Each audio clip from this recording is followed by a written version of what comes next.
Ao vivo, notícias do mundo agora na nossa conexão Piauí-Portugal. É hora de conversarmos com a jornalista piauiense Carliete Nunes, que está morando na região da Grande Lisboa. Oi, Carliete, boa tarde, seja bem-vinda. Boa tarde, Lívio. Boa tarde a todos que acompanham a O Dia TV. Carliete, o governo português pretende vacinar a população a partir de dezembro deste ano? Pois é, essa é a perspectiva mais otimista. Vocês já devem ter ouvido falar da vacina de Oxford. Uma parte dos testes já está na última etapa de teste, está acontecendo inclusive no Brasil.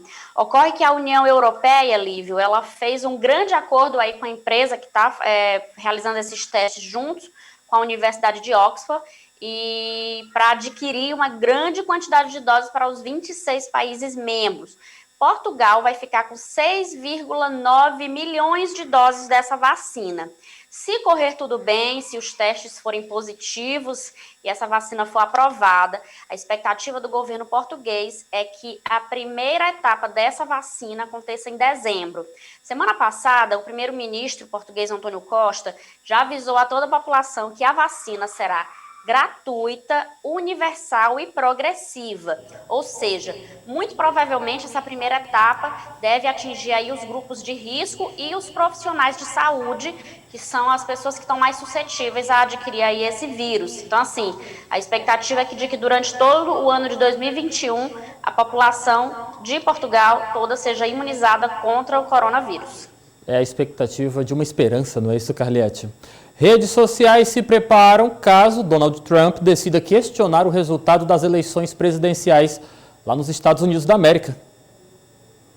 Pois é, principalmente o Facebook.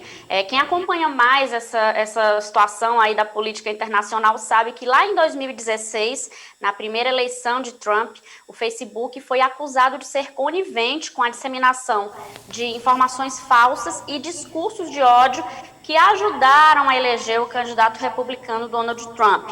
Qualquer semelhança com o Brasil de 2018 não é mera coincidência. Ocorre que de lá para cá, Lívio, o Facebook principalmente, mas outras plataformas, vem sendo pressionado a agir antes que isso possa acontecer novamente esse ano, durante as eleições e pós-eleição.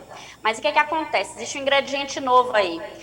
Trump já há algum tempo vem muito atrás nas pesquisas. Há alguma possibilidade real de que ele não seja reeleito. Questionado se ele aceitaria um resultado da eleição que não seja favorável a ele, ou seja, se ele aceitaria a derrota, Donald Trump não respondeu. Isso acendeu um alerta e essas plataformas continuam sendo pressionadas. O que acontece? O Facebook já está se preparando com um plano de contingência e analisando possíveis cenários. Um desses cenários é que Trump questione na plataforma Facebook a legitimidade do resultado da eleição. Por conta disso, eles já estão imaginando o que pode ser feito caso aconteça. Uma das possibilidades é suspender posts e propaganda política um dia após a eleição dos Estados Unidos.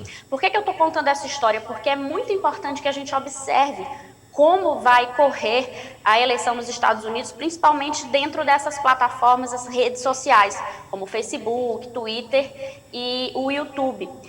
Muito do que aconteceu em 2016 foi repetido em 2018 de forma diferente, num contexto diferente, mas houve um grande peso dessas plataformas também na eleição do Brasil. Como ela correr na eleição dos Estados Unidos, há um grande indício de como deve acontecer também na eleição presidencial de 2022 no Brasil.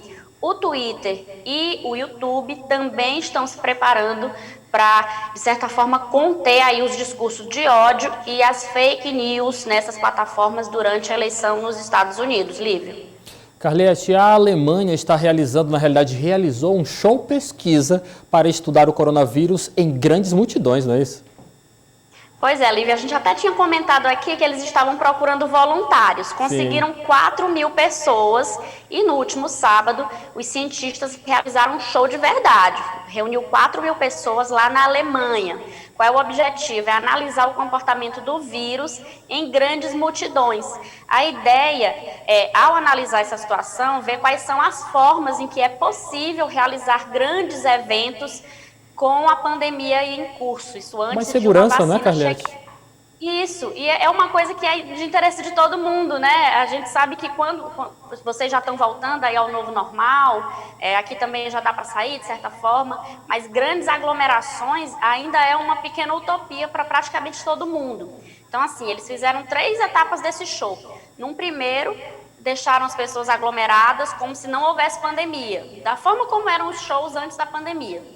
No segundo, colocaram metade da quantidade que o local suportava, mas sem nenhuma medida de distanciamento. E a terceira etapa do show também manteve a metade do público, mas aí com as medidas de distanciamento de 1,5 metro de cada um.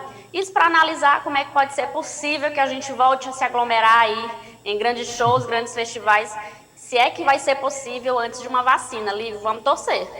Com certeza, Carliete. Muito obrigado pela sua participação. Uma excelente tarde para você. Até a próxima.